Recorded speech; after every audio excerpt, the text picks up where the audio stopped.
Pemirsa, apakah Anda masih ingat dengan Arga, bocah yang mengenakan APD dan mengazani ibunya yang meninggal karena COVID-19? Arga dan 3 saudaranya kini menjadi yatim piatu karena kedua orang tuanya meninggal karena COVID. Nah, Arga mendapat kejutan dari Presiden Joko Widodo.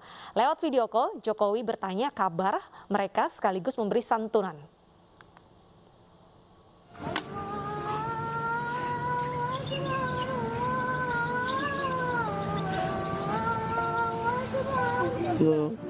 Bocah ber-APD ini bernama Arga. Takdir memaksanya menjadi lelaki dewasa. Di usianya yang baru 13 tahun, ia menghadapi hal yang tak bisa dibayangkan bocah seusianya. Azan di pemakaman ibundanya yang meninggal karena COVID-19. Sebelum sang ibu meninggal dunia, 2 hari sebelumnya ayahnya juga meninggal dunia akibat COVID-19. Arga, kakak, dan 2 adiknya yang saat ini tengah menjalani isolasi mandiri menjadi yatim piatu. Bawaan. Nah, habis itu sakit itu ya sering juga sini karena parahnya suaminya. Kalau ke rumah sakit, anak saya itu ada juga sakit-sakit, batuk sedikit-sedikit kan, tapi tidak ngerti itu COVID sekolah saya. Jadi bawa anak suaminya, dibawanya sendiri, nyupir sendiri ke sana. Ya, sekarang ada di mana? Saya turut bercita ya. Yang pertama pulang. Namun Arga dan kakaknya mendapat kejutan manis dari Presiden Joko Widodo. Lewat Bupati Kukar, orang nomor 1 di Indonesia ini, video call dengan Arga. Jokowi berbincang dan menanyakan kabar Arga, serta kakaknya Arya dan kedua adiknya Abai dan Aira. Tak hanya itu, Presiden juga menyerahkan bantuan yang secara langsung diterima di rekening kakak pertamanya.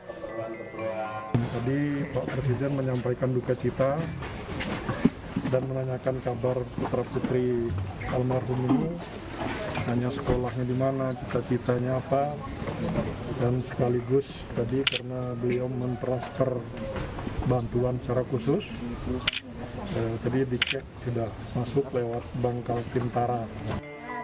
Selain santunan uang dari Presiden Joko Widodo, Arya, Arga, Abai, dan Aira juga mendapat bantuan biaya pendidikan dari Bupati Kutai Kartanegara hingga lulus perguruan tinggi. Tak hanya Arga, Alvindo Davara Harjo yang juga menjadi yatim piatu karena ditinggal kedua orang tuanya akibat terpapar COVID-19 juga mendapat bantuan dari Presiden Joko Widodo. Bantuan disalurkan melalui jajaran TNI Polri di Kutai Barat, Kalimantan Timur. Vindo menjadi yatim piatu usai kedua orang tuanya, Tina Safitri dan Kinora Harjo yang berprofesi sebagai penjual pentol keliling, meninggal akibat terpapar virus corona. Pak Presiden kita apresiasi atensi kepada adik kita Vino yang kebetulan kedua orang tuanya terkonfirmasi positif dan meninggal dunia. Kini Vino telah selesai menjalani isolasi mandiri. Rencananya ia akan tinggal bersama neneknya di Sragen, Jawa Tengah. Dari Kutai Barat, Kalimantan Timur, Andika Kurniawan dan Mas Kardiansyah, Ainjus melaporkan. Demi mendapatkan suntikan vaksin, seorang kakek di Makassar mengayuh sepeda hingga 15 km. Ia tak menghiraukan tanggapan orang di sekitarnya yang kerap menakut-nakuti soal vaksin.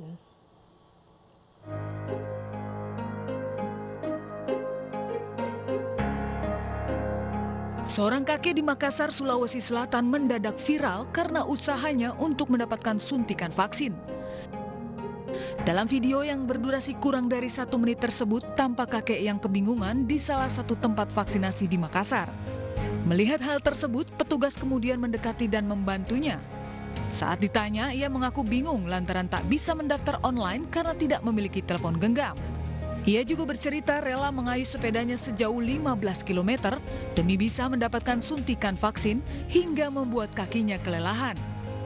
Kakek tersebut tidak memperdulikan tanggapan orang-orang di sekitarnya yang kerap menakut-nakuti soal vaksin. Ia meyakini pandemi dapat segera berakhir, salah satunya dengan vaksinasi. Unggahan ini mendapat respon beragam dari warganet. Kebanyakan mereka merasa salut dan terharu atas aksi kakek tersebut. Dewan Pers bersama Dinkes DKI Jakarta, MNC Peduli, ATVSI, IJTI, serta didukung RSAU menggelar sentra vaksinasi dosis kedua gratis untuk insan pertelevisian dan jurnalis serta masyarakat umum. Vaksinasi ini diadakan di kawasan MNC Center Kebon Sirih dari tanggal 28 sampai 31 Juli.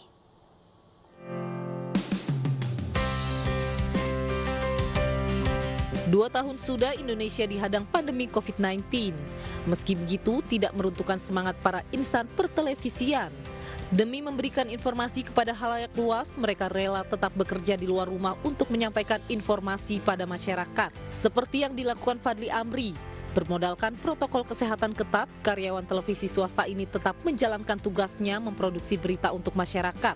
Untuk melindungi diri, Fadli juga menjalankan kewajibannya untuk melakukan vaksinasi COVID-19 yang diadakan Dewan Pers bersama Dinkes DKI Jakarta, MNC Peduli, ATVSI, IJTI, serta RSAU di MNC Kebon Sirih, Jakarta Pusat.